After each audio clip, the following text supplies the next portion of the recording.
Fala pessoal, no vídeo de hoje eu quero trazer para vocês um pouco mais de informações sobre o segmento da construção civil, principalmente focado nas empresas que compõem esse segmento.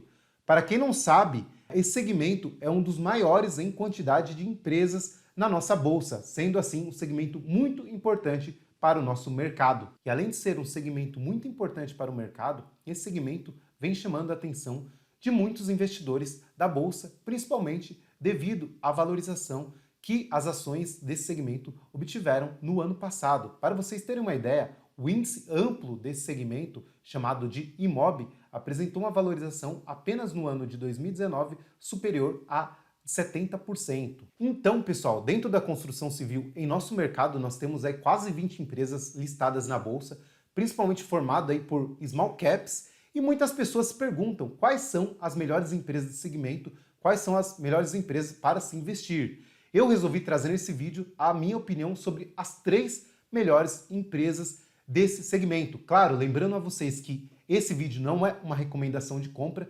simplesmente eu resolvi trazer aqui alguns filtros que eu coloquei dentro desse segmento e mostrar para vocês quais foram as empresas que melhor se saíram dentro desses filtros que eu coloquei. E dentro desses filtros, eu procurei ser o mais objetivo possível, ou seja, são 5 filtros que eu coloquei e dentro deles eu atribuí notas de 0 a 5 para cada uma das empresas listadas nesse segmento, tendo assim, no final, uma nota geral para cada uma delas, somando e vendo qual que é a que mais se destaca dentro do setor. E o primeiro indicador, e talvez o mais importante, foi analisado lucro recorrente das empresas dentro do ano, ou seja, se essas empresas analisadas conseguiram demonstrar lucros nos últimos 5 anos.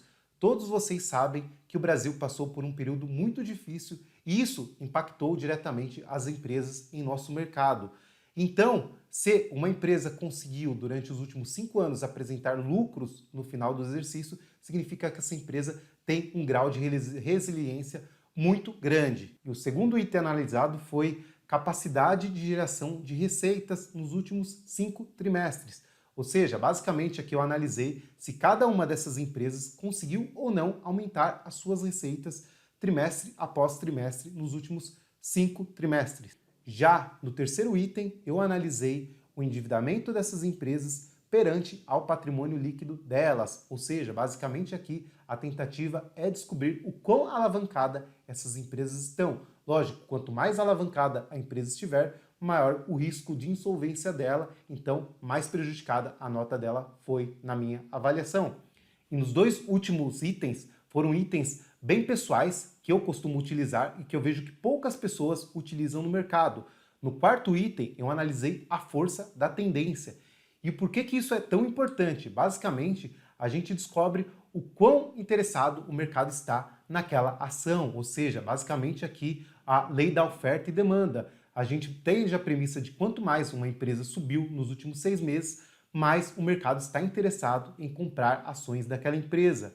E no último item, eu procurei avaliar essas empresas perante ao efeito Linde. Para quem não sabe, o efeito Linde é um termo criado lá em 1984 e agora popularmente trazido aí ao mercado pelo Taleb, onde a gente procura avaliar as empresas perante ao tempo de existência dela, ou seja, basicamente, se uma empresa conseguiu sobreviver por mais tempo no mercado, a chance é que ela perdure por mais tempo do que as outras mais novas, pois aquela empresa passou por muito mais ciclos de bonança ou ciclos de crise do que as empresas mais novas do mercado. Então, entendido o critério de avaliação, vamos agora observar quais foram as construtoras que se destacaram em cada um dos itens e também as que não foram tão bem assim. E para começar, vamos falar aqui do primeiro item, que foi a recorrência dos lucros anuais.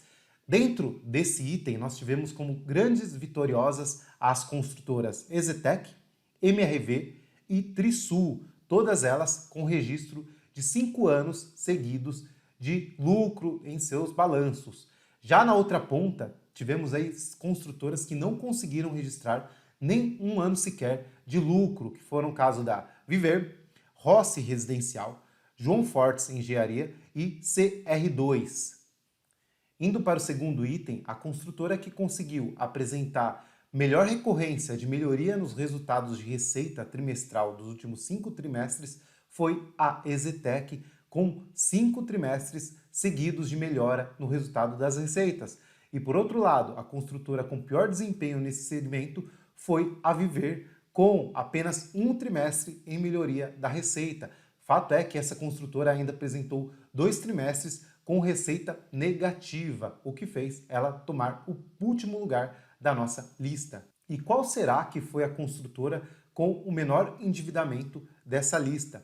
Bom, o terceiro item, 3 construtoras conseguiram ficar empatadas com 5 pontos dentro do menor endividamento do mercado, que foram a Trisul, EZTEC e a CR2. Já na outra ponta, temos construtoras extremamente endividadas, como o caso da Elbor, Rossi, Viver e PDG. Lembrando que o endividamento dessas construtoras foi o grande gatilho para as construtoras enfrentarem uma crise muito grande quando o mercado aí de construção civil começou a apresentar problemas lá em 2011, 2012 e 2013. Então, olhar o endividamento dessas construtoras é sempre uma premissa muito importante quando se analisa esse segmento. Já na questão de valorização de mercado, ou seja, quanto que as ações subiram nos últimos 6 meses, tivemos 3 construtoras com nota máxima, ou seja, essas construtoras apresentaram mais de 200% de valorização nos últimos 6 meses. E foram elas a Elbor, JHSF e RNI. Na outra ponta, com apenas 26%, a MRV foi a que menos se valorizou nos últimos 6 meses dentro desse mercado. Então, após toda essa análise, chegamos à consolidação dos dados e aí podemos elencar quais foram as 3 melhores empresas dentro do segmento da construção civil na nossa bolsa brasileira. Lembrando que as 3 melhores foram baseadas nesses critérios que eu falei para vocês.